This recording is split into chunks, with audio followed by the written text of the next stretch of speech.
Have you ever caught yourself checking the profile of someone you don't even like?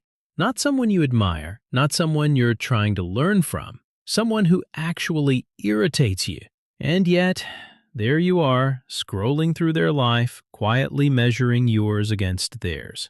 If you've ever done that, there's a reason, and it's probably not the one you think, because this isn't really about them. It never was. Most of us have been told that comparison is about aspiration. You look up at someone doing better than you, feel motivated, and use that energy to improve. That's the clean version.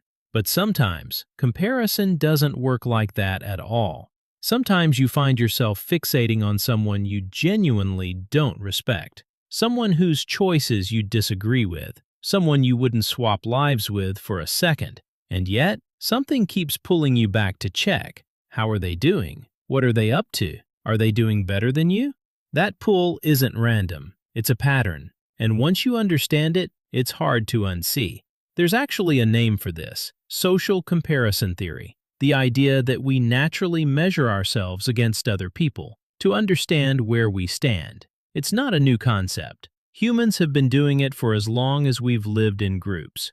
But here's what makes this particular version so interesting. When you compare yourself to someone you admire, you're measuring yourself against an aspiration. When you compare yourself to someone you don't even like, you're measuring yourself against a threat. Not a physical threat, a status threat. Some part of your brain has registered this person as someone in your space, your field, your social circle, your lane, and it wants to know, are they ahead of you? Not because you want what they have, but because the idea that someone you don't respect might be doing better than you is deeply uncomfortable. It can feel almost unfair, like the rules aren't working the way they should, like something has gone wrong. And that's surprisingly hard to talk yourself out of, because it isn't coming from logic, it's coming from somewhere older than that. There's another layer to this that a lot of people recognize but rarely talk about. The people we compare ourselves to most intensely are often the ones who represent a version of ourselves we're quietly worried about. Not someone wildly different from you, someone uncomfortably similar. Same industry, same background, same starting point, same age, same goals, same stage of life.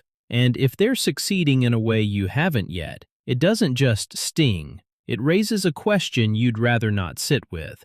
What does that say about me? That question is where a lot of the pull comes from. It's not really about them at all. It's about the story you're telling yourself about your own progress, your own worth, your own timeline. They've just become the mirror. And here's what makes this even harder to shake. The more you compare, the more distorted the picture becomes. You're not seeing their life. You're seeing the version they've chosen to show. But your brain isn't comparing their highlight reel to your highlight reel. It's comparing their highlight reel to your everything.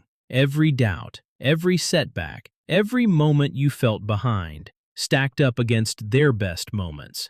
It's not a fair comparison. But the brain doesn't stop to check for fairness. It just registers the gap and reacts. That's why comparison to people you don't even like can sting more than comparison to people you genuinely admire. With someone you respect, there's a softness to it, a kind of grudging acknowledgement. They worked for that. But with someone you don't like, there's none of that cushioning. No, well, they deserve it. No admiration to take the edge off. Just the gap and the feeling that comes with it. Raw and a little bit humiliating.